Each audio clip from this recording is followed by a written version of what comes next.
Yuk, mari kita menghitung cost accounting untuk membuat Indonesia menjadi negara superpower di tahun 2045 yang harus kita kerjakan saat ini. Sekali lagi, sekarang kita namakan Vision 2045 Indonesia Emas. Indonesia akan menjadi food country karena akan mengendalikan 50% pangan dunia. Beras akan kita tingkatkan 20 kali hasil produksinya. Pabrik pupuk akan ditingkatkan 20 kali hasil produksinya. Juga semua panganan tanaman lainnya. Storage pergudangan, cold storage dibangun di mana-mana termasuk untuk perikanan dan hasil-hasil laut lainnya. Di setiap provinsi ada. Wilayah Sumatera, Sulawesi, Papua akan jadi lumbung pangan dunia. Kemudian kekuatan mineral bahan baku diproduksi sumber daya alamnya tersebut, namun bukan untuk dijual seperti sekarang lakukan yang hanya jadi komoditas kalau sekarang. Namun semua diproduksi untuk jadi underlying printing money rupiah. Bahkan nanti rupiah bisa menjadi uang yang akan dipinjamkan negara berkembang lainnya seperti ke Afrika, Asia Selatan, dan lain sebagainya. Beda strategi peminjaman uang ke negara ketiga dengan strategi obor dan IMF. Kita tidak memberikan mereka bunga. Kita bukan negara yang memberikan debt trap dengan bunga seperti obor dan IMF, tapi memberikan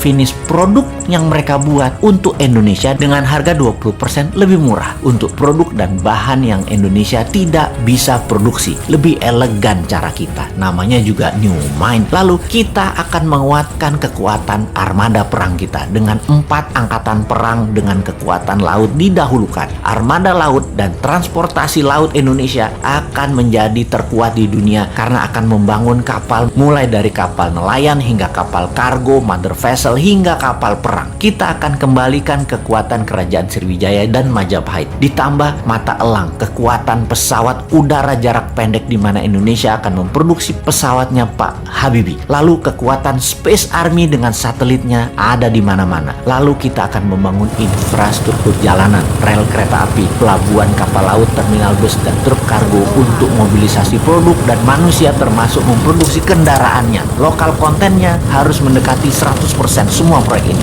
Dan ada sebuah hal yang penting lagi, yaitu membangun 10 juta unit rumah yang semuanya nanti dicicil tanpa bunga kepada setiap peminat atau penghuninya. Dengan adanya 5G, bahkan 6G, maka gerakan urbanisasi desa ke kota tidak diperlukan lagi. Orang malah banyak tinggal di desa, tinggal di daerah, karena semua sarana terkoneksi dengan biaya telekomunikasi gratis. Untuk kesehatan bagaimana? Selain membangun sistem kesehatan yang masif seperti rumah sakit, puskesmas, posyandu yang gratis, maka menyiapkan sarana sehat menjadi wajib. Bukan hanya penyembuhan, imunitas ditinggikan warganya dengan vitamin, dengan juga dibangun banyak sarana olahraga publik. Taman kota dibangun, kompetisi hampir di semua cabang olahraga modern sampai tradisional di semua wilayah.